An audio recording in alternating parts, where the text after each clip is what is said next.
once again. Welcome to my channel, Master Tizzle Track.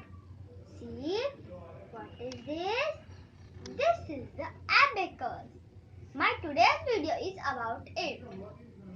I will tell you how to use the abacus and what is the use of abacus. Let's start. First of all, I want to tell you that I have made it with the help of my mother. It is used in math subject. It is used to understand place and place value. Let's understand it. I have put 6 sticks and empty box. I have put 6 sticks on an empty box. Each one stick show the place of each one digit. See here. This first stick defines ones place. The second stick defines tens place. The third stick defines hundred place. The fourth stick defines thousand place. The fifth stick defines 10,000 place. The sixth stick defines lakhs place. Let's take a number.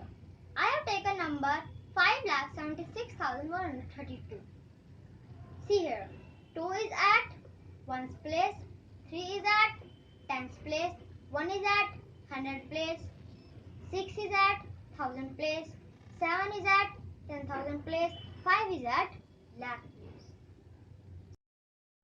So here we can easily tell the place of any digit of the number. I hope it will be helpful for you. If you like my video, so please like, share and subscribe my channel. Bye bye.